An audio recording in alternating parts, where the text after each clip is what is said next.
बुरे व्यक्ति से मुंह मिलाने से अच्छा है, बुरे व्यक्ति से विवाद करने से अच्छा है, बुरे व्यक्ति से लड़ाई झगड़ा करने से अच्छा है कि बुरे व्यक्ति से थोड़ी सी दूरी बना लो। बोलो नहीं, लड़ो नहीं, झगड़ो नहीं, थोड़ी दूरी बना लो। रावण ने विभीषण को लात मारी। रावण ने विभीषण को लात मार दी।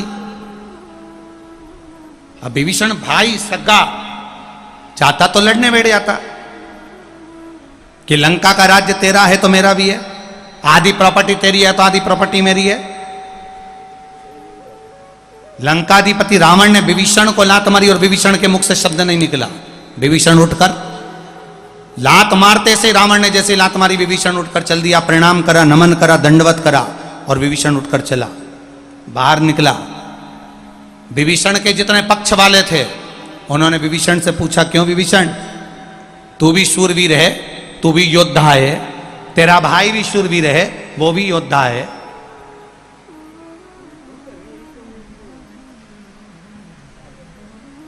फिर तुझ में और उसमें अंतर क्या है? तू डर गया क्या? तू डर गया क्या तेरे भाई से? ना ना ना ना, विभीषण ने कहा ऐसी कोई बात नहीं है। विभीषण ने कहा मेरे भाई में और मुझ में केवल एक अंतर बड़ा है। मेरे भाई के पास में लंका का राज्य है, मेरे भाई के पास में सोना ही सोना है, गोल्ड ही गोल्ड है, मेरे भाई के पास में वैभव ही वैभव है। मेरा भाई पुण्यशाली है।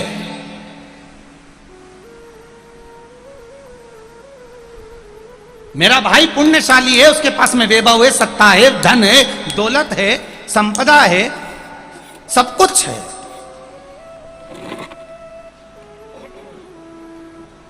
मेरा भाई पुण्यात्मा है, तो तुझ में और उसमें क्या अंतर है? विभीषण ने कहा हम दोनों भाई में केवल एक अंतर है, ये पुण्य आत्मा है। और विभीषण कहते हैं मैं धर्मात्मा हूं। पुण्य आत्मा और धर्मात्मा में जमीन और आसमान का अंतर होता है। पुण्य आत्मा और धर्मात्मा में जमीन आसमान का अंतर होता है। पुण्य आत्मा के पास में धन हो सकता है, दौलत हो सकती है, संपदा हो सकती है, वैभव हो सकता है, सत्ता हो सकती है, गाड़ी बंगला सब कुछ हो सकता है। और धर्मात्मा के पास में कुछ भी नहीं होता तो भी उसके पास में राम कृष्ण और शिव होता है, इसलिए वो धर्मात्मा कहलाता है। उसके पास में सब कुछ है, पर मेरे पास में राम भी है, कृष्ण भी है, शिव भी हो। लात मारने वाले ने लात मार दी, विभीषण तुमने झगड़ा क्यों नहीं करा? विभीषण तुमको जवाब तो देना था, विभीषण तुमको अपशब्द तो कहना था। दुनिया के लोगों ने, उस लंकाधिपति रावण ने तुम्हारे ऊपर उंगली उठाई, उस लंकाधिपति रावण ने तुम्हें लात मार दी, उस लंकाधिपति रावण ने तुमको अपशब्द कह दिया, उस लंकाधिपति रावण ने तुमको आड़ा टेढ़ा कह दिया। विभीषण तुमने पलट कर जवाब क्यों नहीं दिया? और जवाब ना देकर तुम उठकर चल दिए। विभीषण कहते हैं मेरे गुरु कहते थे, मेरे माता पिता कहते थे कि कोई बुरा है, उस बुरे व्यक्ति से झगड़ा करने से अच्छा है, बुरे व्यक्ति को गाली देने से अच्छा है, बुरे व्यक्ति को अपशब्द कहने से अच्छा है, उससे मुंह मिलाने से अच्छा है कि आप उससे धीरे धीरे कर कर थोड़ी थोड़ी दूरी बना लीजिए। क्योंकि बुरा व्यक्ति से झगड़ा हो भी जाएगा तो फिर वापिस अपन उससे मिल जाएंगे, उसकी संगत का असर होगा, हम भी बुरे होते चले जाएंगे। और अगर उससे हमने धीरे धीरे दूरी बना ली, थोड़ी दूरी हमने बना ली, तो हम उसके करीब नहीं जाएंगे और बुरे व्यक्ति की संगत हमको नहीं मिलेगी तो हम सुधर जाएंगे। संगत का एक असर बुरा भारी पड़ता है। राजा चंद्रसेन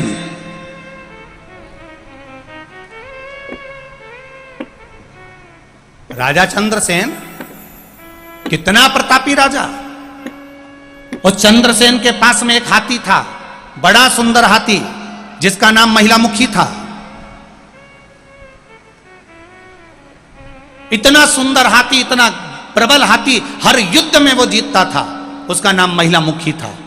चंद्रसेन उस हाथी पर अपना हृदय रखता था। सारे जितने नगर के लोग थे उस हाथी को बड़ा मानते थे। उस हाथी के प्रति सबका प्रेम था।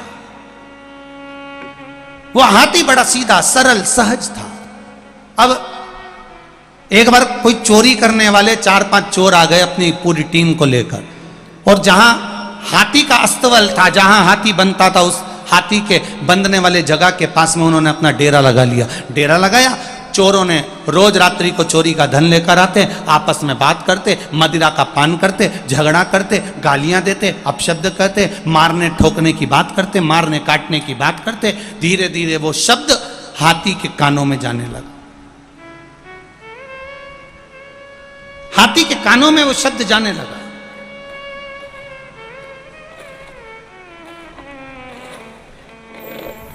अब हाथी के कानों में जब शब्द जाने लगा, महिला मुखी हाथी के कानों में शब्द गया। शब्द जाते जाते जाते जाते हाथी के भीतर वो चोरों की बात इतनी भर गई, मारने काटने की बात इतनी भर गई कि हाथी को आज गुस्सा आ गया।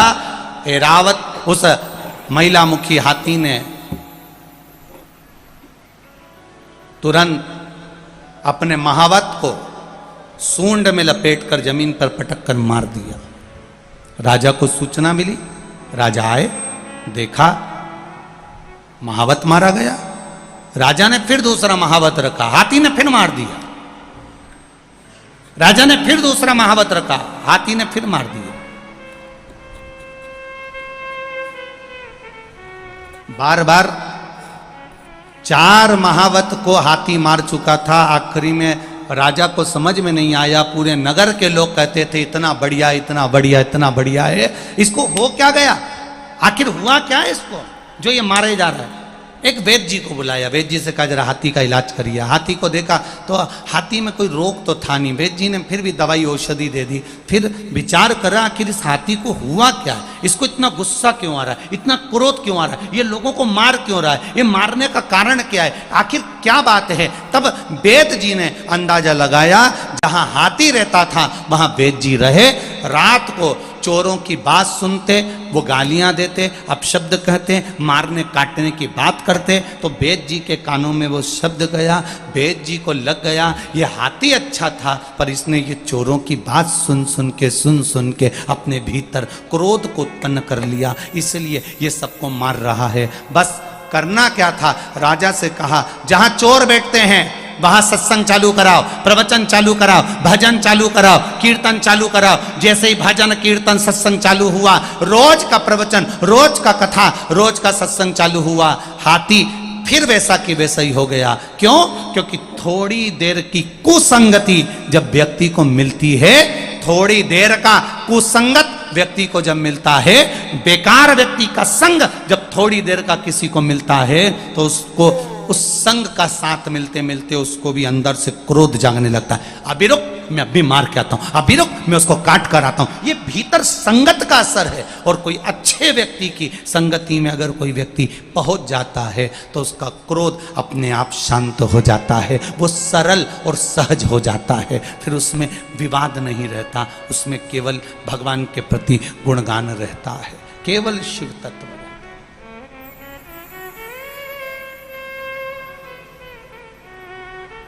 अब आप जितने भी लोग बैठे हैं ना, जरा अंदाजा लगाना, शिव महापुराण की कथा जब से टीवी पर आ रही है, 3-4 साल से आप लोग देख रहे होगे। बोलो तो जी जी सही है कि गलत है? जब से देख रही हो तब से नल के ऊपर कोई को पानी की बाल्टी के लिए झगड़ा करते देखा? अरे बोलो तो जम के बोलो, नहीं देखा। इसके बाद अब ये शिव पुराण नहीं आ रही थी, उसके पहले का चरित्र निकालो, 2 मिनट में बोल तो जरा, तुरंत तैयार। वल्लभ कुल की बलिहारी जब देखो जब तैयारी, तुरंत तैयार। इसके पहले जब से शिव पुराण सुनना चालू करी, उसके पहले का समय निकालो, जरा सा पानी झाड़ू लगाते लगाते कचरा हमारी बाउंड्री में आ गया और झगड़ा करने, बोलते जरा रुक जा, अभी बताऊं तेरे को, तुरंत तुरंत वो कचरे की बाल्टी ली ने उसके यहाँ फेंकी आई, उसके यहाँ की बाल्टी उसके यहाँ फेंकी आई, उसके यहाँ का गोबर उठा के वहां पटकी आई, वहां का गोबर उठा के वहां पटकी आई। 24 घंटे एक जैसी भगोना का मुंह जैसा लेके घूमे, भगोने का। अब जब से कथा चालू हुई तब से अंदाजा लगा कर देखो, अड़ोसन पड़ोसन परिवार कुटुंब में कहीं विवाद होते देखा तुम लोगों ने? अरे बोलो, जम के बोलो जरा, देखा क्या? नहीं।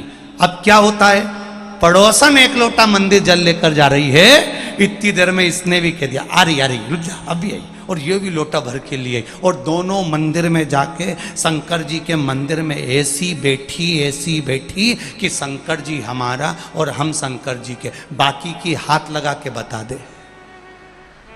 अब भोलेनाथ हमारा, अब जब तक इसकी पूरी पूजन नहीं हो जाए, जब तक शंकर जी को ये पूरी तरह से नहीं रिझा ले, पूरा नहला धोला नहीं दे अच्छे से, फिर वहीं पे बैठी बैठी भजन भी गा ले, तांबा का हंडा तातो धरो पानी, नीनाए भोला नीला के रहूं।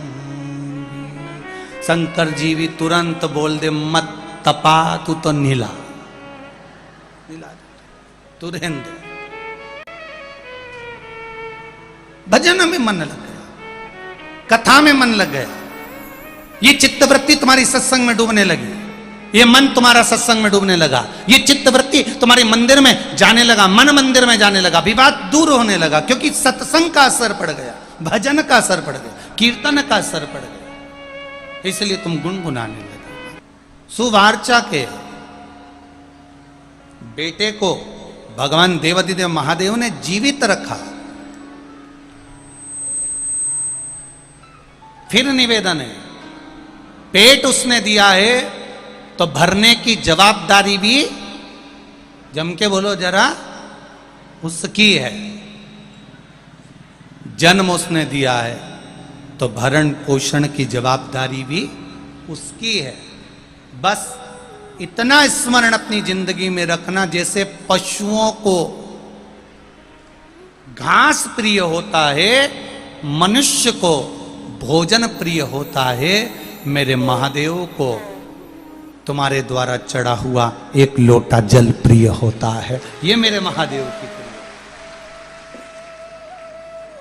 और उस जल में छल नहीं होना चाहिए, उसमें दिखावा नहीं होना चाहिए, उसमें प्रेम होना चाहिए, करुणा भाव होना चाहिए।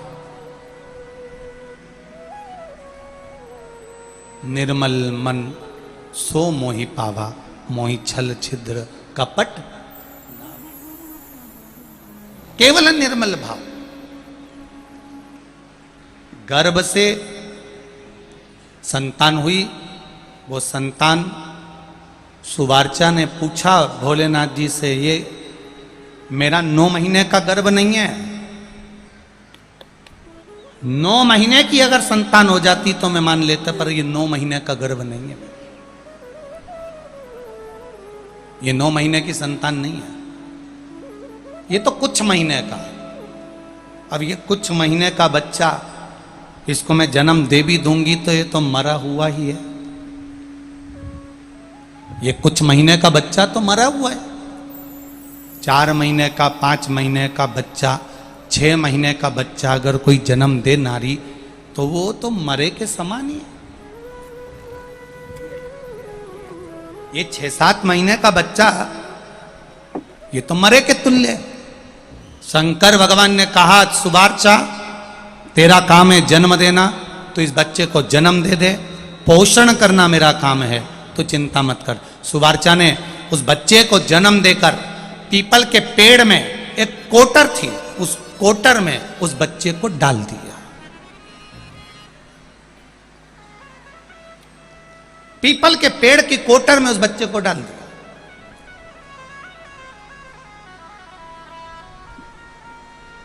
एक पीपल के वृक्ष में 52,000 ब्राह्मण का निवास होता है। एक पीपल के वृक्ष में कितने ब्राह्मणों का निवास है? बोलो बोलो जम के बोलो जरा। 52,000 ब्राह्मण का निवास एक पीपल के वृक्ष में होता है महाराज। शिव महापुराण की कथा कहती है, कभी मौका मिले कहीं पर तुम्हारे घर में, दीवाल में, तुम्हारे घर की आंगन में कहीं पीपल का पौधा अगर लग जाता है तो उसको ऐसे ही उखाड़ के नहीं फेंकना चाहिए, उसको उखाड़ कर ले जाकर कहीं जंगल में, कहीं ऐसी जगह जहाँ पर इस पीपल का भरण पोषण हो जाए, पानी मिल जाए और किसी पथिक को छांव मिल जाए, ऐसी जगह पर उस पीपल को निकालकर लगा देने से 52,000 ब्राह्मण के पेट भरने के बराबर पुण्य प्राप्त हो जाता है। एक पीपल के वृक्ष को रोपित करना, एक पीपल के वृक्ष में 52,000 ब्राह्मण का वासा होता है।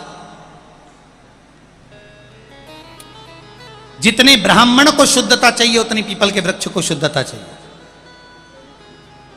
उतनी शुद्धता। अब पीपल के वृक्ष की कोटर में सुवार्चा ने अपने बच्चे को पटक दिया और पति के लिए सुवार्चा खुद सती हो गई। पति के लिए सती तो हो गई, पर कोटर में पड़ा हुआ बच्चा बिलख रहा। उसकी केवल एक पिंड की आकृति का वो बालक पड़ा हुआ। धीरे धीरे पीपल का जो वृक्ष होता है ये अपने आप में एक औषधि देने वाला होता है, अपने आप में एक औषधि, अपने आप में एक औषधि है पीपल का।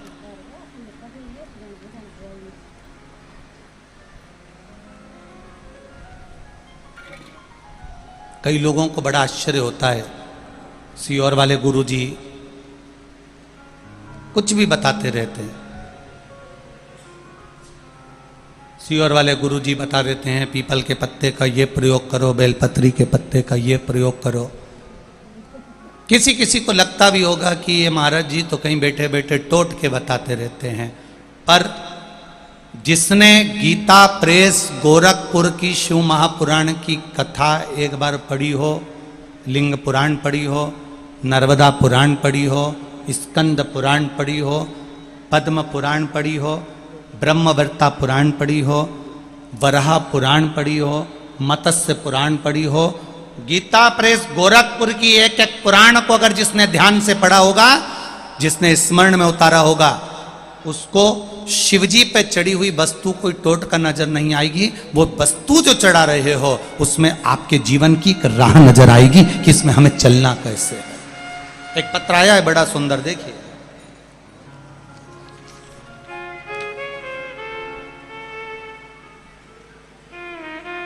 मेरा नाम सुनील सिंह पवार, पिता रूप सिंह पवार, ग्राम टोडी, मांगलिया, जिला इंदौर, तहसील सावेर।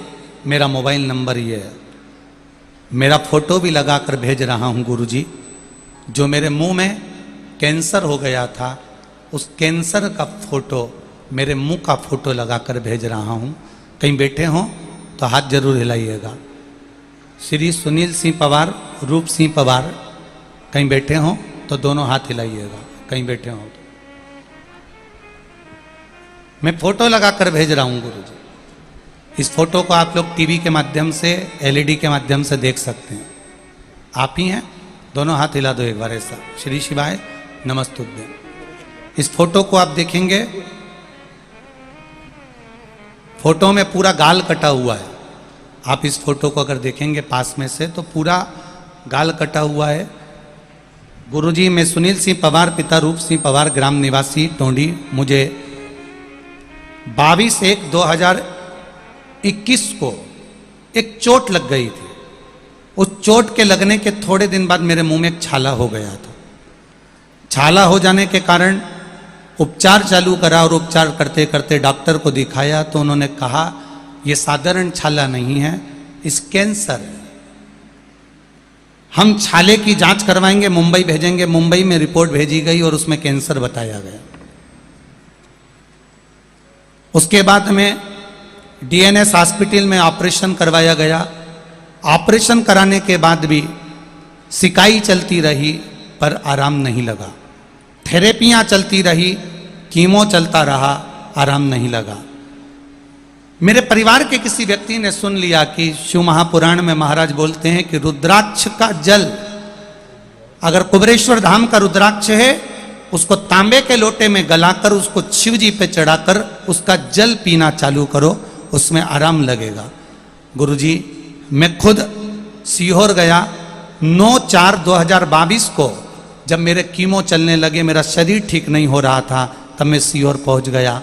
वहाँ पर अपने रिपोर्ट फाइल दिखाकर एक रुद्राक्ष लेकर आ गया। उसको मैं तांबे के लोटे में गलाता, शिव जी को जल चढ़ाता और वो जल मुख में पीकर थोड़ी देर तक रखता। गुरुदेव, मेरे सारे जांचें फिर चालू हुई और बाबा की कृपा से जो 1 साल से इतना तकलीफ में था, बाबा ने अब मेरा हाथ पकड़ लिया। एक भी कीमो नहीं हो रहा, एक भी गोली नहीं चल रही और मैं कैंसर के रोग से मुक्त हो चुका हूँ। आज बाबा को यहाँ प्रणाम करने आया हूँ। दोनों हाथ हिला दो भाई एक बार। श्री शिवाय नमस्तुभ्यम। बैठिए। हर हर महादेव। शिव तत्व इसी को कहते। मैंने अपना फोटो भी लगाया। ये शिव तत्व था। एक पत्र और बड़ा सुंदर है, देखिए। मेरा नाम पूजा मनोज चौहान, मैं रोलाए बेटमा के पास से हूं। 1 लोटे जल का क्या महत्व है गुरुजी? पूजा मनोज चौहान, जहां कहीं बैठे हो हाथ हिलाइएगा, दोनों हाथ अवश्य हिलाइएगा। पूजा मनोज चौहान, कहीं बैठे हो तो हाथ हिलाइएगा। 1 लोटे जल का क्या वर्णन करूं गुरुदेव? मेरी एक बेटी है, उसका नाम प्रियांशी चौहान है, मेरी 8 साल की है गुरुदेव। उसके बाद हमें कोई संतान नहीं हुई। और मेरे भैया संजय रानू बघेला, उनकी शादी को 19 साल हो गए, कोई संतान नहीं। तब शिव महापुराण की कथा टीवी पर सुने, 1 लोटे जल की महत्वता को जाना, शिव जी को जल चढ़ाना प्रारंभ करा। 19 साल हो गए थे, संतान नहीं थी उनके यहाँ भी, और मेरे यहाँ 8 साल की बेटी होने के बाद कोई संतान नहीं थी। 24/4/2022 को हम लोग गाड़ी कर सीहोर पहुँच गए। बाबा के धाम में पहुंचकर हमने वहाँ से एक रुद्राक्ष प्राप्त किया, विनती करी, निवेदन करा, कंकर शंकर की पूजन करी, शिव जी को 1 लोटा जल चढ़ाने लगे। बाबा से प्रार्थना करके आए कि मेरे ये भाभी को भी संतान हो और मेरे यहाँ भी संतान की प्राप्ति हो। बाबा की क्या कृपा हुई गुरुदेव। 29/12/2022 में बाबा की कृपा से मेरी उस भाभी के यहाँ भी और मेरे यहाँ भी एक पुत्र की प्राप्ति हुई। ये मेरे शिव की कृपा है, ये औघड़ी की दया। बैठिए। श्री शिवाय। ये शिव तत्व है, इसको जानना पहचानना बहुत कठिन। एक पीपल के वृक्ष में क्या बल होता है, ये पिपलाद की कथा कर रही है। एक पीपल के वृक्ष में कितना बल हो सकता है, क्या बल हो सकता है। कोटर में बालक पड़ा है, देवादिदेव महादेव ने कृपा करी, थोड़ा सा पीपल का पत्ता उसके ऊपर गिरा, उसको दबाया, दूसरा पत्ता उसके ऊपर गिरा, फिर दबाया। मेरे महादेव की कृपा से पीपल की जो कोटर थी वो मां के गर्भ जैसी बन गई और बच्चा उस गर्भ में रहता रहा। धीरे धीरे धीरे धीरे धीरे धीरे वो बच्चा जब 9 महीने का पूर्ण हो गया, उसका फिर धीरे धीरे उन्नति की ओर बढ़ना प्रारंभ करा। तब पीपल के फल नीचे गिरते, उस कोटर में जाते, उस कोटर में वो पीपल के फल का दूध वो बच्चा पीने लगा। पीपल के पत्ते का दूध, पीपल के फल का दूध वो बच्चा पीने लगा। धीरे धीरे वो बच्चा और बड़ा हो गया। थोड़ा बड़ा होने के बाद पीपल के वृक्ष से वो बच्चा प्रकट हुआ, और पीपल के वृक्ष से प्रकट हुआ तो देवादिदेव महादेव ने आकर दर्शन दिया। मेरा नाम क्या है बाबा? शंकर भगवान ने कहा, तुम पीपल के वृक्ष के अंदर रहकर बड़े हुए हो पले हो, तुम्हारा जन्म पीपल के वृक्ष से हुआ है, इसलिए तुम्हारा नाम पिपलाद होगा। क्या नाम होगा? पिपलाद। तुम्हारा नाम पिपलाद होगा। मेरा इस संसार सागर में जन्म क्यों हुआ है? किस लिए पैदा हुए?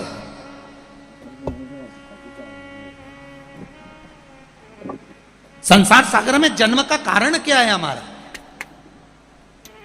एक बात बहुत अपनी जिंदगी में उतारिएगा, रखिएगा।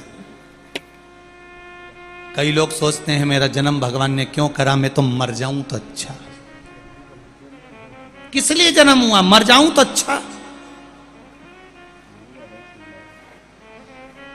भगवान इस मृत्यु लोक में अगर आपको रखा है तो केवल यूं ही नहीं रखा है। पहले भी कथा में काज फिर कहते हैं, इतनी सारी बहुएं बैठी हैं, इतनी सारी माताएं बैठी हैं, अपने कमरे में ये बहुएं, ये माताएं अटाले का सामान कभी नहीं रखती है। अपने कमरे में ये बहुएं, ये माताएं हमेशा अच्छा सामान रखती है। खुद का फोटो होगा तो रखेगी, पति का फोटो होगा तो रखेगी, अच्छा वीआईपी सामान गुलदस्ता होगा तो रखेगी, कोई अच्छी चीज होगी तो अपने कमरे में रखेगी। कोई फालतू का सामान, फालतू का कोई सामान। आप में से कितनी माताएं जिस कमरे में सोती है उस कमरे में सुपड़ा रखती हो? सुपड़ा देखा है? अरे बोलो तो सही। वो ऐसा होता है फटकने वाला, वो ऐसा फटकन देते हैं ना, तो शादी में बड़ा काम आता है। माँ कभी भी अपने लड़के, जब तक लड़का कुंवारा रहता है ना, माँ उसके सामने कभी ऐसे नहीं फटकती। क्यों? क्योंकि मालूम है माँ को, अगर इसके सामने ऐसा फटका दे दूंगी तो दहेज नहीं आएगा। इतनी चतुर होती है माँ। उसके छोरा हट, क्यों फटकना है, हट उधर उधर उधर उधर। वो नहीं हटे तो माँ ऐसी घूम ही जाए और यूं फटक। उसमें दो कोने होते हैं, सुपड़ा में दो कोने होते हैं। और सुपड़ा क्या काम आता है? कचरा झाड़ने के लिए। अच्छा, सुपड़ा जो काम करता है वही काम चलनी करती है। चलनी का काम क्या है? कचरा झाड़ने का। सुपड़े का काम भी कचरा झाड़ने का और चलनी का काम भी कचरा झाड़ने का है। पहले के समय में सुपड़ा चलता था, आज के जमाने में चलनी चलती। दोनों में एक ही अंतर भारी है। सुपड़ा कचरे को बाहर पटक देता है, अच्छे अच्छे दाने अपने पास रख लेता है। चलनी अच्छे अच्छे दाने को नीचे कर देती है, कचरा कचरा अपने पास रख लेती है। अब अंदाजा लगाकर बैठना कि तुम सुपड़ा हो कि चलनी हो। सुपड़ा अच्छे दाने को अपने पास रखता है और कचरे को फटक देता है। चलनी अच्छे दाने को पटक देती है और कचरे को अपने पास रखती है। शिव महापुराण की कथा कहती है, जीवन में बनो तो सुपड़े जैसे बनो, अच्छाई को अपने पास रखो और बुराई को छोड़ते चलो। बुराई पटको। पर कई कई लोग दिन भर चलनी जैसे कान लगा के ही बैठे रहे। क्या बोली पटको, क्या बोली पटको। चलनी जैसे कचरा कचरा कचरा, काम लोभ आसक्ति वासना तृष्णा, लोभ प्रपंच दुनिया की निंदा बुराई सब अंदर पटको। सुपड़ा बहुत काम। कोई मां कोई व्यक्ति अपने कमरे में अटाला नहीं रखता। अपने कमरे में वीआईपी चीज रखेगा, सामान अच्छा रखेगा, अच्छी चीजें अपने कमरे में रखेगा। जो साड़ी अच्छी है उसको अलमारी में रखोगे, जो किसी काम की नहीं उसको उठाकर रख दोगे, जो रकम काम की है सोना चांदी की उसको अलमारी में, जो बेकार है उसको उठा के बाहर। जब तुम अपने कमरे में अटाला नहीं रखते, अच्छा अच्छा सामान रखते हो, तो मेरा महादेव भी अपनी पृथ्वी पर सब अच्छे अच्छे सामान को रखता है। बेकार तो वो रखता ही नहीं है। क्यों रखेगा? कभी मत सोचो कि मैं बेकार हूं। ना ना ना ना, कभी नहीं सोचना कि मैं बेकार हूं। महादेव ने अगर आपको रखा है तो अच्छा सोच कर रखा होगा, अच्छा समझ कर।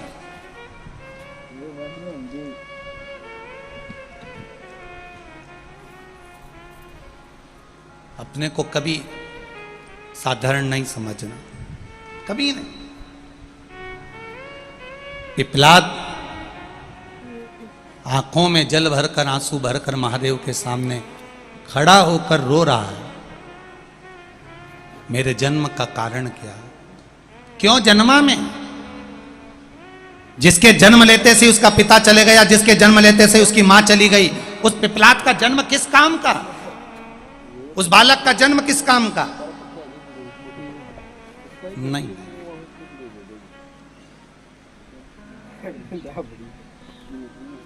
सुनो पिपलाद, मौत से बचने के लिए गार्ड रख लोगे, मौत से बचने के लिए गनमैन रख लोगे, मौत से बचने के लिए बंदूक वाले रख लोगे, मौत से बचने के लिए पूरी फोर्स लगा सकते हो, पर शिव कह रहे हैं पिपलाद को कि मौत तो वो सत्य है, चाहे तुम बंदूक वाला रख लो, चाहे गनमैन रख लो, चाहे पूरी फोर्स लगा लो। शिव जी पिपलाद से कहते हैं मृत्यु वो सत्य है, जो कितने भी गनमैन लगा लो, जब आना होती है तो गनमैन खड़े की खड़े रह जाते हैं और मौत आकर चली जाती है। लगाओ, कितने रखोगे?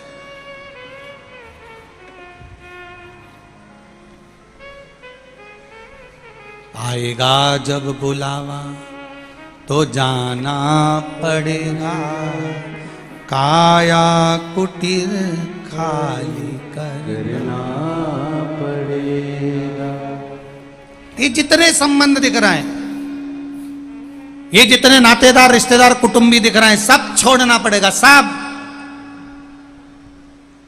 तुम्हारे मरने पर जिस चादर पर सोए होगे चादर फेंक दी जाएगी, जिस गादी पर सोगे गादी फेंक दी जाएगी, जिस कपड़े को पहने रहोगे मरे समय पर वो कपड़ा फेंक दिया जाएगा। पर आज तक कोई सूरमा ऐसा पैदा नहीं हुआ कि पिताजी के गले में सोने की चेन और वो फेंक दे। कपड़े फेंक देंगे,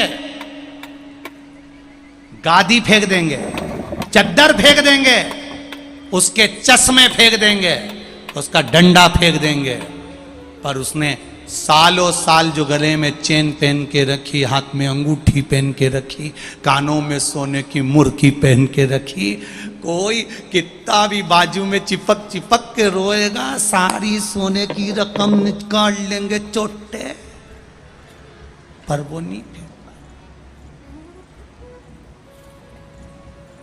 नहीं फेंक पाए। फिर किस काम का, फिर किस काम का?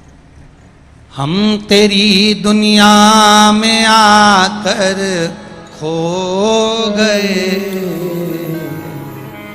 कर न पाए हरि भजन और सो गए, कर न पाए हरि भजन और आए। अभी गेहूं कट रहा है, चना कट रहा है, फसल कट रही है, सब याद कर रहे हैं। क्यों? और थारी भाई क्यों नहीं आई फसल काटने? थारा काका जी नहीं आया फसल काटने? थारा मामा जी नहीं आया फसल काटने? वो नाना नहीं आया फसल काटने? वो छोरा नहीं आया फसल काटने? अभी फसल कट रही है, सब याद कर रहे हैं, वो क्यों नहीं आया, रोटी क्यों नहीं आई, सामान क्यों नहीं आया, ये क्यों नहीं आया, वो क्यों नहीं आया। तुम्हारे जाने के बाद 1 साल भी पूरा नहीं होता और लोग तुम्हें भूल जाते हैं।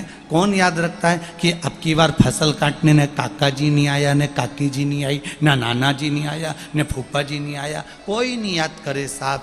बस वो मालवा के संत श्री नागर जी महाराज एक बात कहते कि 13 दिन याद करे, क्यों रे नर सुमिरन क्यों करे। केवल 13 दिन तक याद करेंगे कि आया नहीं आया, खाया नहीं खाया, उसके बाद कोई याद नहीं करेगा। कौन याद करेगा? फिर कोई याद नहीं आएगा। वो कहे ना,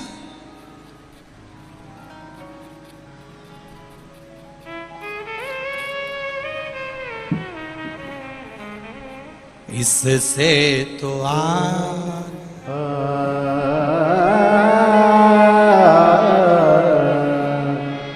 साथी है मित्र गंग के जल बिंदु पान तक, अर्धांगनी बढ़ेगी तो केवल मकान तक। परिवार के सब लोग चलेंगे इस मसान तक, बेटा भी हक निभाएगा तो अग्नि दान तक।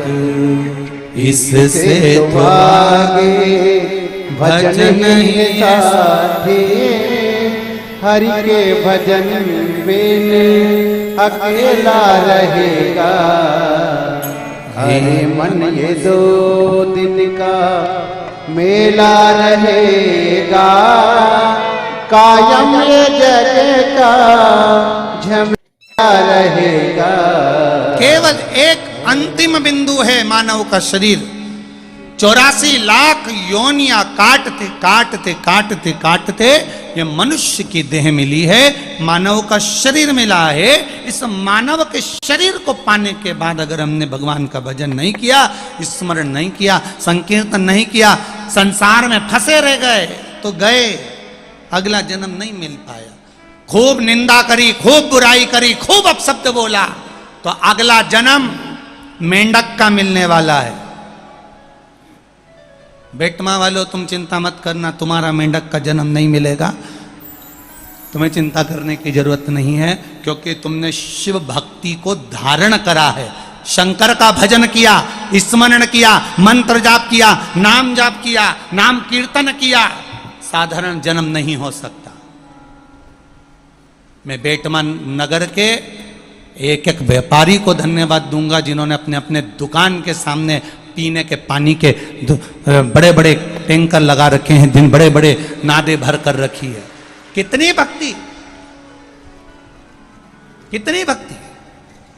दुकान पर ना बैठकर दुकान के बाहर खड़े होकर जनमानस की सेवा में लगे हुए हैं बेटमा नगर के ये जितने व्यापारी हैं। एक बार जोरदार ताली बजाओ इनके लिए, बहुत बहुत साधुवाद। लगे भगवान की भक्ति के लिए, लगे सेवा में। और विशाल भैया पटेल जी को मैं भी धन्यवाद देना चाहूंगा कि वास्तवता है आपकी मित्र मंडली को साधुवाद है जो चारों तरफ व्यवस्था को देखने में और चारों तरफ व्यवस्था करने में लगी, हर पल हर घड़ी। इसी को श्रोता कहते हैं और इसी को भगवत प्रेमी कहते हैं। साधुता है, साधुता। कमाया जिंदगी भर। और बेटमा वालों, बार बार ये शिव पुराण तुम्हारे नगर में नहीं होने वाली। ये मारवाड़ी माहेश्वरी महिला मंडल से पूछना कितने सालों पहले इन्होंने कथा भवन में कराई थी, और वो तो योग संजोग था, देपालपुर कथा हुई थी और यहाँ बब्बी दरबार के हमारा रुकना हुआ था, तो कहीं शंकर जी की भक्ति कहीं किसी रूप में हुई, और ये विशाल भैया पटेल जी को कहीं भगवान शिव की ऐसी कृपा हुई जिन्होंने इस बेटमा में शिव महापुराण की कथा करवाई। ये शिव भक्ति, इसका भजन, इसका कीर्तन, इसका स्मरण, ये कोई साधारण नहीं। कमाने के लिए जिंदगी मिल जाएगी, खूब कमाओ, सवेरे 8 बजे से लेकर रात को 10 बजे तक कमाओ, पर 7 दिन शिव महापुराण के मिले, उसमें से भी ये दूसरा दिन तो चल दिया, 5 दिन बचे, 5 में भी आखिरी का दिन यूं निकल जाता है हंसी हंसी में। महाराज, जो जीवन के 7 दिन मिले, उस 7 दिन में जो सेवा करने का मौका मिला है, ये दूसरी बार नहीं मिलेगा। इसको दिल से कर लो, और फिर वो दिल से देता है जब मालूम पड़ता है कि क्या किया। करो सेवा, करो सेवा।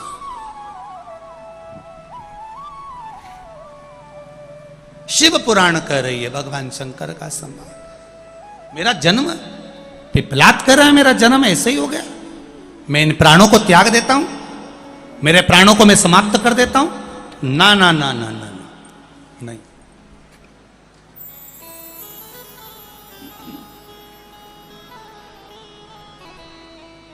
इन प्राणों को तुम्हें नहीं त्यागना है, क्योंकि मेरे मृत्यु लोक में जो रहता है वो ऐसे ही जन्म नहीं लेता, ना जाने कितने कितने कोटि जन्म निकल गए होंगे और प्रभु की कृपा हुई होगी तब जाकर ये मनुष्य का शरीर मिला होगा। और मानव का शरीर मिल भी गया, और मिलने के बाद अगर इस मानव के शरीर में आप अगर एक लोटा जल चढ़ा रहे हो, शिव मंदिर जा रहे हो, शिवालय जा रहे हो, शिव महापुराण की कथा सुन रहे हो, तो तुम साधारण नहीं हो सकते, तुम जरूर मेरे महादेव के कोई कृपा पात्र होगे, तुम मेरे महादेव के कोई अच्छे होगे, इसलिए महादेव ने तुमको पकड़ कर रखा है। ये साधारणता नहीं है, साधारणता नहीं है। कितनी सारी पुलिस प्रशासन ने लगा कर रखी है, चारों तरफ पुलिस प्रशासन लगी हुई है, चारों तरफ लगी है। अब इतने सारे पुलिसकर्मी हैं, जरा इन पुलिसकर्मियों को भी जरा सोचो कि अभी तक ये लगते थे कहीं कोई आता था लग जाते थे, कोई आता था लग जाते थे, पर पहली बार ये महादेव के लिए लगे हैं, तो महादेव भी तो इनके लिए कहीं ना कहीं लगा ही मिलेगा, कोई साधारण तो नहीं हो सकता ना। लगे, कोई आया वहां लगे, कोई आया वहां लगे, कोई कार्यक्रम हुआ वहां लगे, कोई कार्यक्रम हुआ। पर आज जो मौका मिला है शंकर के चरणों में लगने का, शिव तत्व की ओर लगने का, शंकर की भक्ति में लगने का, शिव महापुराण में लगने का, इसका सुख खाली नहीं जा सकता, इसका आनंद खाली नहीं जा सकता। एक क्षण भी अगर शिव पुराण सुनिए खाली नहीं जा सकता, एक क्षण भी अगर सुनिए खाली नहीं जाएगा।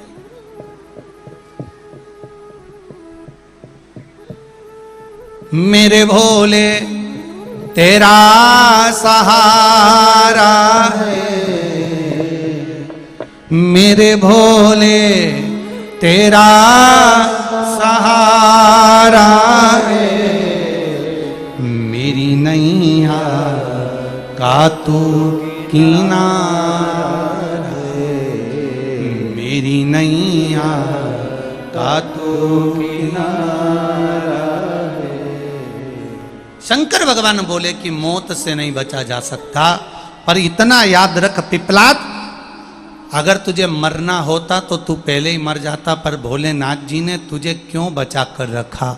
आखिर मैंने तुझे क्यों बचा कर रखा? क्योंकि तुझ में कोई हुनर होगा, तुझ में कोई गुण होगा, तुझ में कोई तत्व होगा, जिस तत्व के बल पर तुम इस ज्ञान को, इस भक्ति को आगे बढ़ाता चले जाए। कुछ तो होगा, कुछ तो प्राप्त होगा।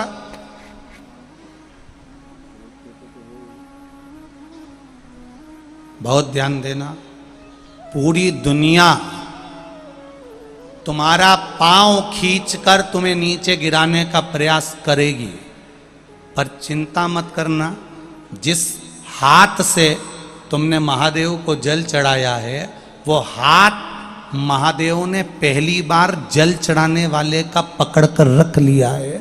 दुनिया कितनी भी गिराए, पर महादेव हाथ पकड़ा है तो तुम गिर नहीं सकते। संभला, संभला।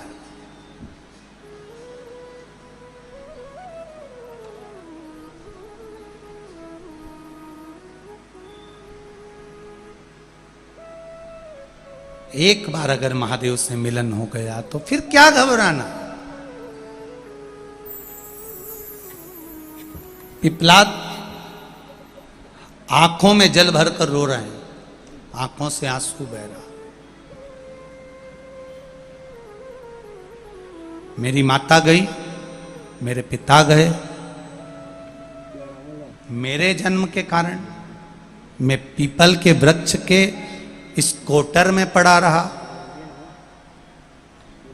क्या मैंने कोई पूर्व में पाप कर दिया था जो आज इतना भोगना पड़ रहा?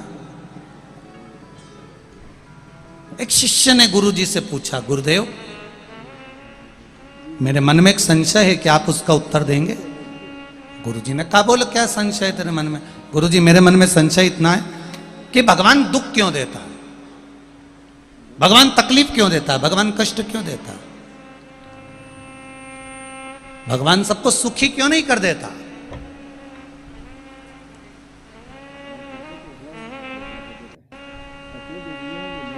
भगवान सबको सुख क्यों नहीं दे देता? ये भगवान सबको दुख क्यों देता है? शिष्य के शब्द सुने तो गुरुजी ने कहा, तू चिंता मत कर, मैं एक बात बता रहा हूं, अच्छे से सुन। चल, इसका उत्तर मैं तुझे नाव के अंदर बैठ कर दूंगा। चल, नाव घाट पर बुलाई। गुरुजी और चेला नाव में बैठ गए और नाव में बैठकर गुरुजी ने दो पतवार में से गुरुजी ने एक पतवार उठाई और गुरुजी उस पतवार को हिलाने लगे, चलाने लगे। नाव चलने लगी और नाव गोल गोल घूमने लगी। अब एक पतवार से अगर नाव को खेओगे तो वो घूमती जाएगी, बस घूम रही है, आगे नहीं जा रही है। वो नाव आगे बढ़ी नहीं रही। चेला हंसने लगा, शिष्य हंसने लगा, गुरुजी से कहने लगा, गुरुजी ये नाव आगे बढ़ने वाली नहीं है। गुरुजी ने पूछा, क्यों? ये यहीं घूमती रहेगी क्योंकि आप एक पतवार से चला रहे हो।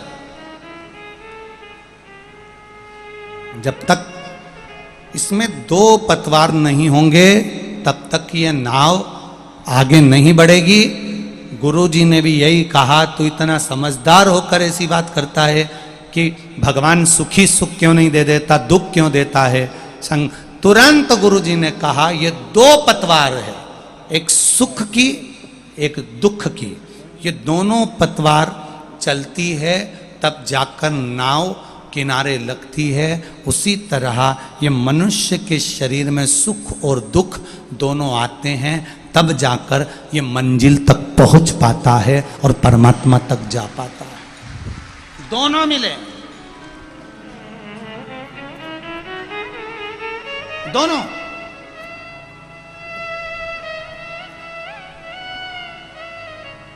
सुख भी आ रहा है और दुख भी आ रहा है, दोनों पतवार चलती रहेगी।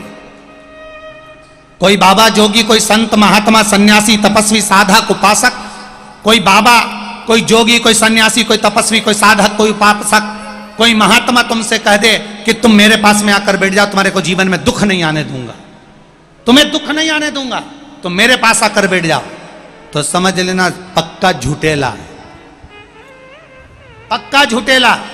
अगर कोई तुमसे कहे कि मेरे पास आकर बैठ जाओ, मैं तुम्हें दुख नहीं आने दूंगा, तकलीफ नहीं आने दूंगा, कष्ट नहीं आने दूंगा, शिव महापुराण की कथा कहती है ऐसा कोई महात्मा, ऐसा कोई संत, ऐसा कोई साधु नहीं जो कह दे कि तुम्हारी जिंदगी में दुख नहीं आएगा। शिव महापुराण की कथा कहती है पूर्व में किए गए कर्म का भोग तुम्हें भोगना ही पड़ेगा, इसलिए जिंदगी में दुख हर पल, हर घड़ी, हर क्षण सुख के साथ आता ही रहेगा, चाहे कोई भी हो। रामकृष्ण परमहंस जी कितने बड़े संत थे। माँ देवी, जगतजननी दुर्गा, शारदा, भवानी, अंबे, भद्रकाली रामकृष्ण परमहंस जी के सामने आकर खड़ी हो जाती थी और रामकृष्ण परमहंस उस माँ काली से बात करते थे, माँ दुर्गा से बात करते थे। फिर भी रामकृष्ण परमहंस जी के कंठ में बड़ा रोग हो गया था। रामकृष्ण परमहंस जी को एक बड़ी बीमारी हो गई, रोग हो गया, कष्ट आ गया, कैंसर जैसा रोग सम्मुख में आ गया, आंखों में जल भरा। रामकृष्ण परमहंस जी रो रहे थे। एक बार उनकी आंखों में जल भरा हुआ था। स्वामी विवेकानंद जी ने पूछ लिया, गुरुदेव आप रो रहे हो, क्यों? रामकृष्ण परमहंस जी कह रहे हैं, मैं इस रोग के कारण नहीं रो रहा, मैं तो इसलिए आंख में आंसू भरकर रो रहा हूं कि मेरे प्रभु ने अच्छा हुआ इस मनुष्य के शरीर में मेरे पूर्व के पाप को काट दिया, नहीं तो मुझे फिर जन्म लेना पड़ता, फिर जन्म लेकर भोगना पड़ता, फिर जन्म लेना पड़ता, फिर भोगना पड़ता। इसलिए एक जन्म में कट जाए तो अच्छा है, बार बार जन्म लेने से कोई मतलब नहीं। क्यों जन्म ले? कोई कहे तुमसे हमारे पास आकर बैठ जाओ दुख नहीं आएगा, हमारे पास आकर बैठ जाओ कष्ट नहीं आएगा, हमारे पास आकर बैठ जाओ बीमारी नहीं आएगी, हमारे पास आकर बैठ जाओ ये नहीं होगा, ना ना ना ना। शिव महापुराण की कथा कर रही है, दुनिया में कोई तन दुखी, कोई मन दुखी, कोई धन बिन रहत उदास, तुलसी या संसार में सुखी राम का दास। जो परमात्मा के चरणों में बैठा है वो उतनी देर सुखी है। और सुख किसको कहते हैं? शिव पुराण कहती है दुख आएगा, कष्ट आएगा, पर तुम जो शंकर भगवान का भजन करते हो, भक्त भगवान से एक लोटा जल चढ़ाता है और कहता है मेरी बहू के संतान नहीं, बाबा कहे पशुपति व्रत कर लिया, ये कर लिया, वो स्मरण करता रहा, अब संतान भी हो गई, फिर के मेरे छोरा की नौकरी नहीं। ये सुख और दुख, ये दो पहलू हमारे जीवन में चलते रहते हैं। ये जब तक नहीं होंगे तब तक सुख का अनुभव नहीं होगा।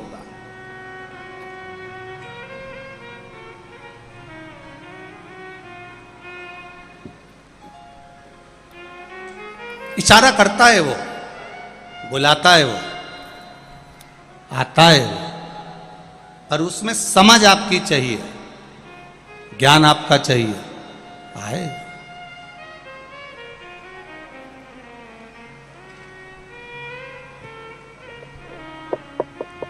खाली ना जाता कोई दर से तुम्हारे, खाली ना जाता कोई दर से तुम्हारे, मैं भी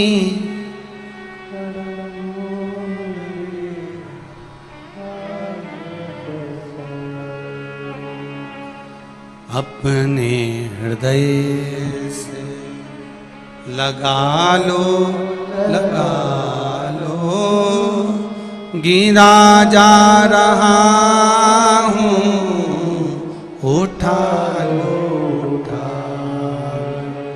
प्रभु अपने दर से अब तो न टालो, गिरा जा रहा हूँ, उठा लो, उठा। भगवान से प्रार्थना करो, दिल से करो, आराधना करो, निवेदन करो। जब उससे कहोगे, दिल से कहोगे, वो दिल से सुनेगा।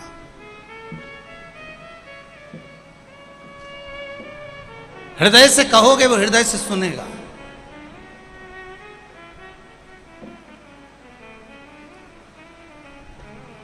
महाराज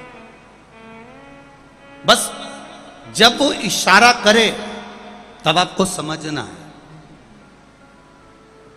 मेरा भोलेनाथ कभी तुम्हारे सामने नहीं आएगा, मेरा ओगड़दानी, मेरा त्रिकालदर्शी, मेरा कैलाशी, मेरा अविनाशी, मेरा शिव तुम्हारे पास कभी नहीं आएगा। पर किसी ना किसी रूप में, किसी ना किसी के रूप में, कोई ना कोई के रूप में वो तुम्हारे पास आकर खड़ा हो जाएगा। किसी ना किसी रूप में वो तुम्हारे पास में आकर खड़ा होगा।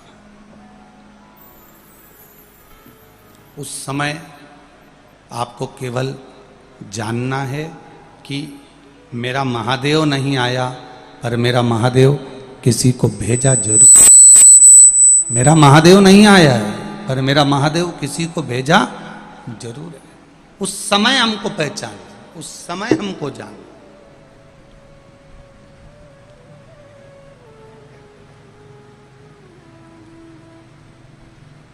आप इतने सारी संख्या में आए हो, लाखों की संख्या में आप लोग यहाँ पहुंचे हो। आपके स्मरण में होगा, घर पर 10 मिनट बैठकर देखना और 10 मिनट किसी शिवालय में, जहाँ शंकर का शिवलिंग हो, जहाँ शिव जी की आराधना होती हो, जहाँ शंकर भगवान विराजमान हो, वहाँ उस शिवालय में 10 मिनट बैठकर देखना। दुनिया की शीतलता, दुनिया की शांति, दुनिया का सबसे बड़ा सुकून कहीं मिले ना मिले, पर किसी शिवालय में जहाँ शंकर भगवान का शिवलिंग विराजमान है, उस शिवालय में थोड़ी देर जाकर बैठना। दुनिया की सबसे बड़ी शीतलता, ना वहाँ पंखा चलेगा, ना वहाँ कूलर चलेगा, ना वहाँ एसी चलेगा, ना वहाँ कुछ भी होगा, पर इतनी ठंडक ठंडकता होगी, इतनी शीतलता, इतना आनंदता होगी कि आपको लगेगा कि यहाँ मेरा महादेव विराजमान है, स्वयं कैलाश पर्वत यहां पर विराजमान, स्वयं कैलाश पर्वत।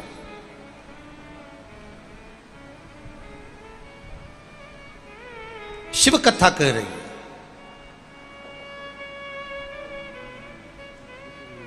जन्म देने वाला वो, मारने वाला वो, बचाने वाला वो। जैसे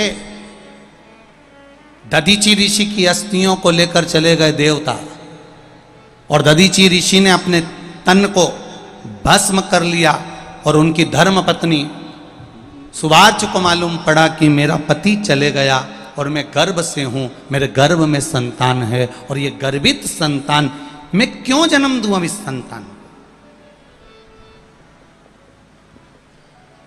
इस संतान को जन्म देने से मुझे लाभ क्या है? इस संतान को जन्म देने से मुझे फायदा क्या है? जब मेरा पति चले गया तो इस संतान को मैं क्यों जन्म दूं? किस लिए जन्म दूं? विचार करा, पीपल के वृक्ष के नीचे 2 पत्थर उठाकर सुवार्च ने अपने गर्भ पर मारना प्रारंभ करा। जब गर्भ पर अपने पत्थर से प्रहार करने लगी तो देवाधिदेव महादेव वहां प्रकट हो गए। क्या कर रही हो सुवार्च? क्या कर रही हो यार? अपने गर्भ को समाप्त कर रही हो? सुवार्च कहती है कि मेरा पति चले गया, पति गया, अब मैं इस गर्भ को रखकर करूंगी भी क्या, क्योंकि पति ही नहीं है। पति नहीं तो इस गर्भ का मैं क्या करूंगी, मेरी संतान का मैं क्या करूंगी? सुवार्च, ये अच्छी बात नहीं, ये श्रेष्ठता नहीं है।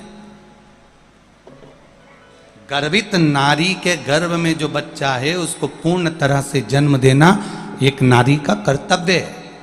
मेरा पति चले गया तो मैं क्या करूंगी जन्म देकर? सुवार्च ने शंकर भगवान के सामने फिर पत्थर उठाया, उठाकर फिर मारने लगी। शिव जी ने कहा, रुक सुवार्च, ये क्या कर रही है तू?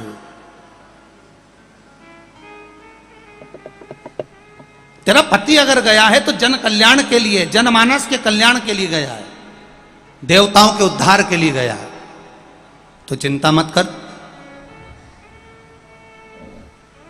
तेरे गर्भ से जो बच्चा जन्म लेगा वो बच्चा कोई साधारण नहीं होगा, स्वयं शिव का एक अंश तेरे गर्भ से जन्म लेगा और उसका नाम पिपलाद होगा। तो क्यों साधारण सी नारी बनकर रहती है? क्यों?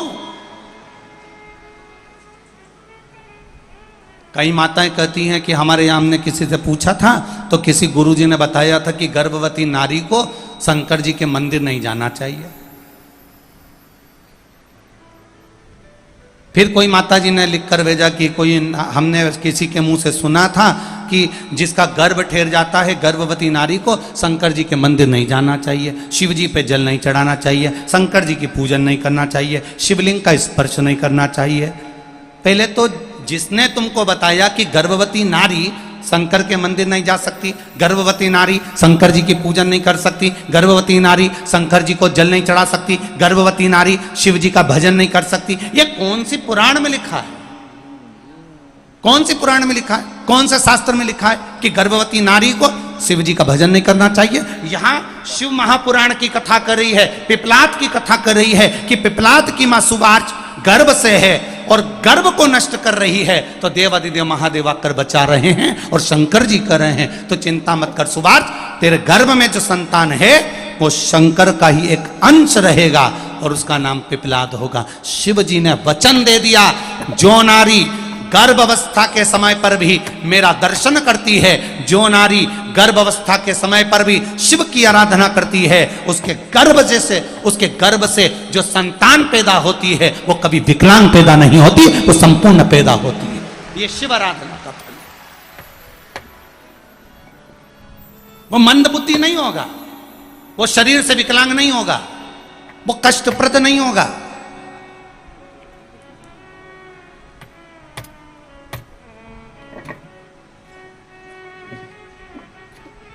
एक पत्र आया, देखिए, अभी ज्यादा पत्र तो पढ़े नहीं, सब यहां रखे हैं, पर जो पढ़े हैं उसका समय।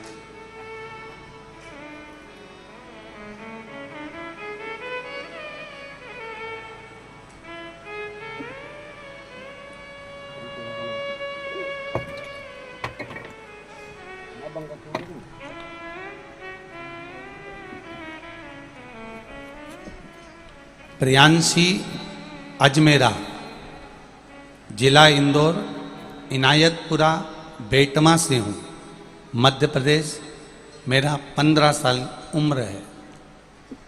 कहीं बैठी हो तो हाथ हिलाइएगा, जहाँ कहीं भी बैठी हो दोनों हाथ अवश्य हिलाइएगा। प्रियांशी अजमेरा, जिला इंदौर, इनायतपुरा बेटमा से हूँ। उधर हैं क्या? हाँ, तो हाथ हिला दीजिएगा एक बार। हाँ, दोनों हाथ ऐसे हिला दो। आस्था वालों को दिख गए क्या? हाँ, दोनों हाथ ऐसे हिला बेटा प्रियांशी, जहाँ कहीं भी बैठी हो। अच्छा, साउंड के पीछे दबी हुई है क्या?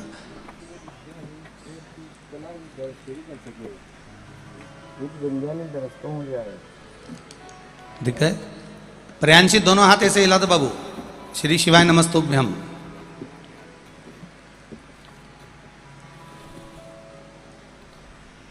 मेरा नाम प्रियांशी अजमेरा है, जिला इंदौर, बेटमा, इनायतपुरा से हैं। मेरे दादाजी के घुटने में, पीठ में, गर्दन में दर्द रहता था, तकलीफ रहती थी। सारे इंदौर के डॉक्टरों को दिखा लिया, सबकी गोलियां खा ली, दवाई खा ली, एक्सरे करवा लिया, सब कुछ हो गया, पर उनका शरीर ठीक नहीं हो पा रहा था। गुरुदेव, दूसरे गांव में भी जाकर, दूसरे शहर में भी जाकर दिखाया, पर कोई आराम नहीं लगा, दिक्कत आती ही रही। तब टीवी पर आपकी कथा सुनी, श्री शिवाय नमस्तुभ्यम का जाप करते, एक बेलपत्र बाबा को चढ़ाते, वही बेलपत्र उठाकर लाते, शिव जी को जल चढ़ाते, वही जल लेकर आते, और हमने वो जल दादाजी को देना प्रारंभ करा। आज बाबा की कृपा ऐसी है गुरुदेव कि दादाजी को एक गोली भी नहीं खाना पड़ रही है, और मेरे दादा पूर्ण तरह से अच्छे से चल सकते हैं और अच्छे से रह सकते हैं। ये शिव तत्व है, योग घड़ी। श्री शिवाय नमस्तुभ्यम, ये तत्व है। आप बैठिए बेटा प्रियांशी, शिव तत्व है ये।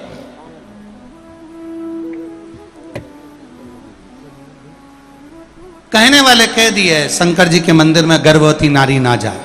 कहने वालों ने कह दिया गर्भवती नारी को शंकर जी को जल नहीं चढ़ाना चाहिए। कोई ने कह दिया गर्भवती नारी को शिव जी का स्पर्श नहीं करना चाहिए। कोई ने कह दिया गर्भवती नारी को भगवान शंकर को जल ना चढ़ाना चाहिए, पूजन नहीं करना चाहिए। कौन सी पुराण, कौन सा शास्त्र, कौन सा वेद, कौन सा शास्त्र हमें वर्णन कर रहा है कि शिव जी को जल ना चढ़ाए? शिव महापुराण की कथा कहती है गर्भवती नारी जब देव अधिदेव महादेव की भक्ति में डूबी रहती है, गर्भवती नारी जब भगवान शंकर की भक्ति में डूबी रहती है, तो शिव तत्व कह रहा है। पिपलाद की कथा कह रही है जब सुवार्च के गर्भ को भगवान बचा लेते हैं, तो शिव जी कहते हैं जो गर्भवती नारी मेरा स्मरण करती है, भजन करती है, कीर्तन करती है, मंत्र जाप करती है, नाम जाप करती है, स्मरण करती है, शिव महापुराण की कथा कहती है, उसके गर्भ में रहने वाली संतान की रक्षा देव अधिदेव महादेव स्वयं गर्भ में पहुंचकर करते हैं। उसकी रक्षा का मूल शिव है।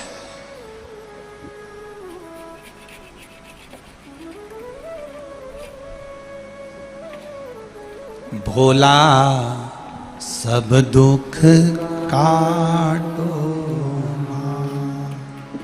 ओ भोला सब दुख काटो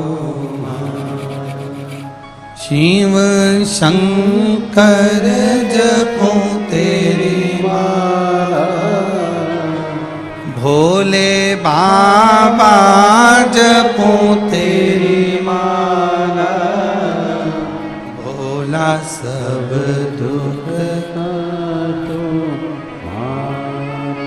ओ भोला सब दुख काटो। शिव कथा कह रही, भगवान शिव की भक्ति कर रही।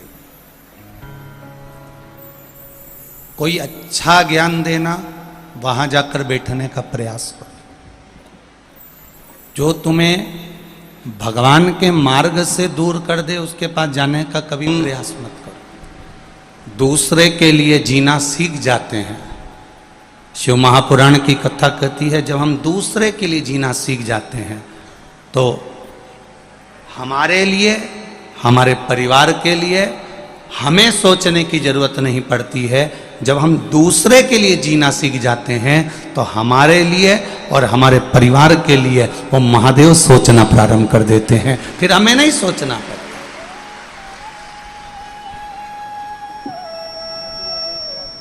हम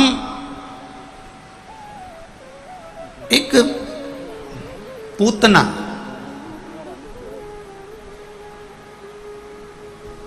जब भगवान कृष्ण को दूध पिलाने के लिए आई, जब भगवान कृष्ण को विष पिलाने के लिए पूतना इतना सुंदर रूप धर के आई, इतना सुंदर रूप धर के आई कि दुनिया के लोग पहचान नहीं पाए कि ये पूतना है।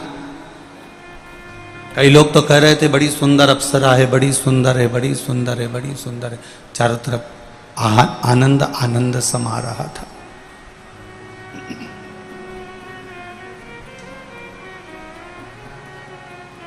कई लोग कह रहे थे बड़ी सुंदर है। अब पूतना का चित्र सुंदर है, पूतना दिखने में सुंदर है, पर शिव महापुराण की कथा कह रही है कि पूतना का चित्र सुंदर हो सकता है, पर भगवान को विष पिला रही है, छोटे छोटे बच्चों को विष पिला रही है। इसका चित्र सुंदर हो सकता है, पर इसका क्या चरित्र सुंदर होगा क्या? बोल रही बेटवा वाली जीजियां, हो सकता है क्या? नहीं। इसका चित्र सुंदर है पर चरित्र सुंदर नहीं है। पर शास्त्र कहता है कि चित्र पर मत जाना, जाना तो चरित्र पर जाना। जिसका चरित्र सुंदर होगा वो दुनिया का एक आनंद कर जाएगा। चित्र की सुंदरता मूल नहीं है, चित्र की सुंदरता में मूलता नहीं है, चित्र की सुंदरता में वो आनंद की अनुभूति नहीं है। सबको देखना क्या सुंदर सुंदर दिखते हैं, और एक मेरे महादेव को देखना, गले में सांप, कानों में बिच्छू, ततैया का झुंडा, सिर पे जटा, तन पर भस्म, मृग छाला लपेटे हुए, डमरू, श्रृंगी, भृंगी, नंदी, सारे गण पास में, सबकी सब साथ में। जरा शंकर जी के अगर चित्र को देखोगे तो शंकर भगवान का चित्र इतना सुहाना नहीं लगेगा, क्योंकि उनके साथ में सांप भी है, बिच्छू भी है। कोई कोई को अगर दिखाओगे तो उनको भय भी लग जाएगा कि बताओ क्या देवता ऐसे होते हैं जिनके पास सांप होता है, जिनके पास डमरू होता है, जिनके पास त्रिशूल होता है, जिनके कानों में बिच्छू होता है, ततैयों का झुंडा होता है, मृगशाला पर बैठे होते हैं, तन पर भस्म रमा होता है। भले चित्र कैसा भी हो मेरे महादेव का, पर शिव महापुराण की कथा कहती है मेरे महादेव के चरित्र के आगे सारी दुनिया फीकी है, सारी दुनिया फीकी है। क्योंकि मेरा महादेव का जो चरित्र है, मेरे महादेव का जो एक आनंदमय स्वरूप है, ये सुख प्रदान करने वाला, ये आनंद देने वाला, उस पर किया गया भरोसा, उस पर किया गया विश्वास, उस पर किया गई दृढ़ता कभी हमें डूबने नहीं देती। पर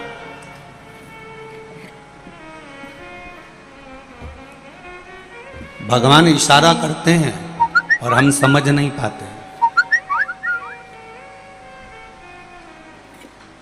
भगवान ने इशारा करा, हमने नहीं समझा। देपालपुर में कथा हुई, देपालपुर कथा होने के बाद में यहाँ बेटमा में कथा हुई। अब भगवान इशारा करते, एक पत्र आया है, इस पत्र में देखिए उन्होंने लिखा है, नाश्ते की प्लेट है और पीछे पत्र है, ठीक है।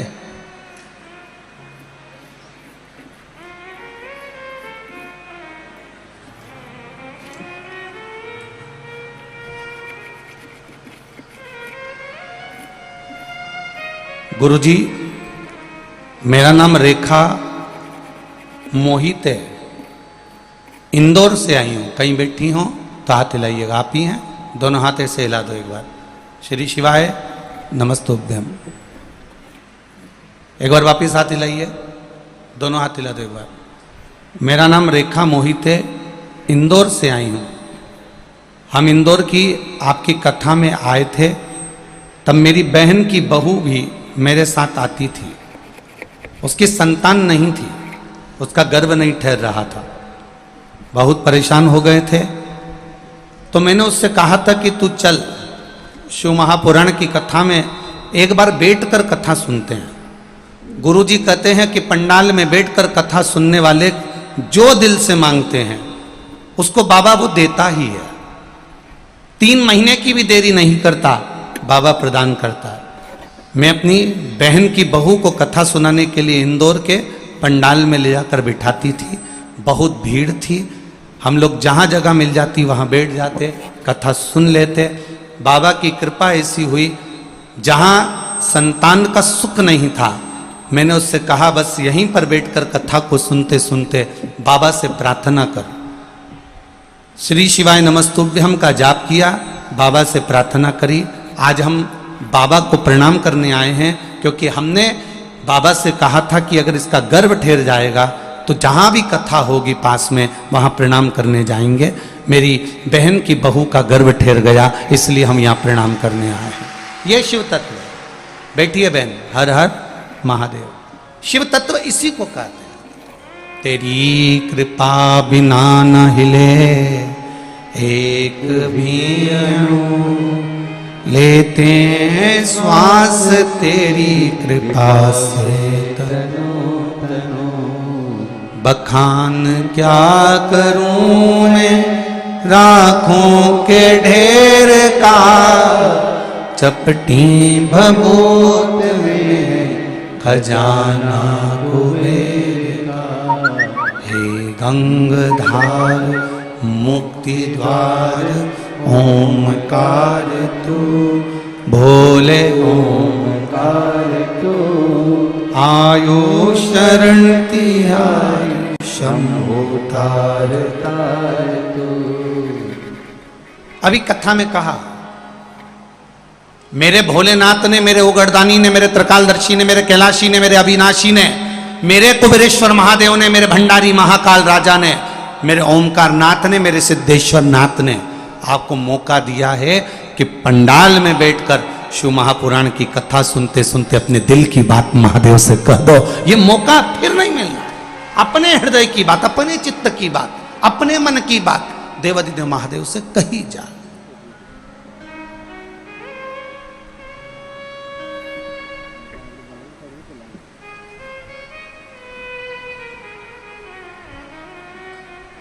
आप बैठे हो कथा सुनने के लिए, कोई बाजू में से निकल कर भी जाएगा, कोई इधर से निकल कर जाएगा, कोई उधर से निकल जाएगा, कोई आपका मन भटकाएगा। पर यदि आपकी चित्तवृत्ति शिव महापुराण में रमी हुई है, आप कंकर शंकर को अपना मानकर अगर विराजमान हुए हो और दिल से कथा सुन रहे हो, तो मेरे बाबा भी आपकी झोली खाली नहीं रखेगा, दिल से भरकर भेजेगा। ये निश्चित है। सुनो उसको। इशारा करता है मेरा महादेव। एक संत, एक साधु, एक सन्यासी, एक तपस्वी गांव में रहते थे, भजन में डूबे रहते थे, भक्ति में डूबे रहते थे, डूबे हुए हैं वो। एक साधु, एक सन्यासी, एक तपस्वी, एक साधक, एक उपासक भजन में डूबा हुआ है, डूबा हुआ। गांव में पानी बढ़ने लगा,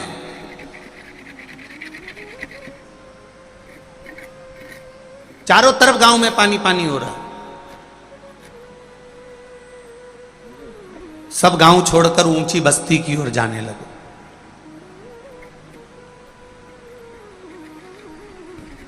गांव का एक व्यक्ति आया गुरुजी के पास में, गुरुदेव पानी बहुत बढ़ रहा है, चारों तरफ जल ही जल हो रहा है, चलो अपन ऊपर बस्ती की ओर चल सकते हैं, ऊपर पहाड़ टीले पर ऊपर की ओर चल सकते हैं, सब लोग ऊपर जा रहे हैं, अपन भी ऊंचाई की ओर चलते हैं।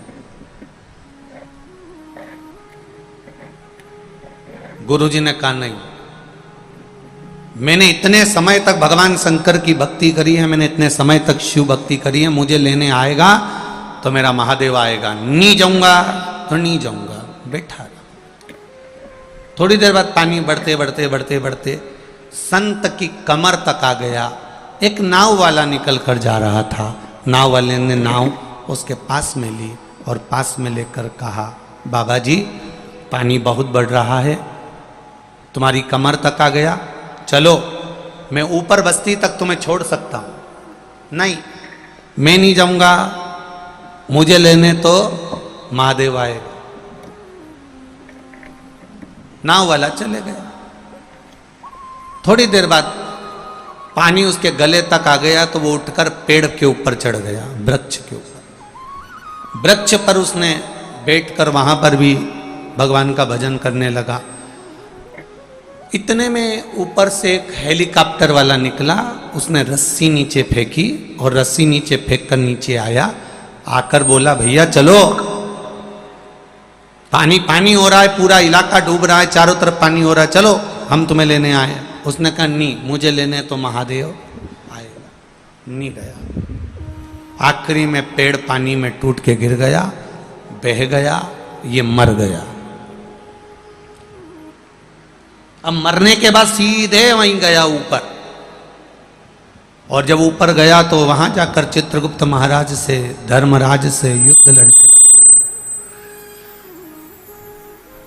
चित्रगुप्त महाराज और धर्मराज से विवाद करने लगा, लड़ने लगा।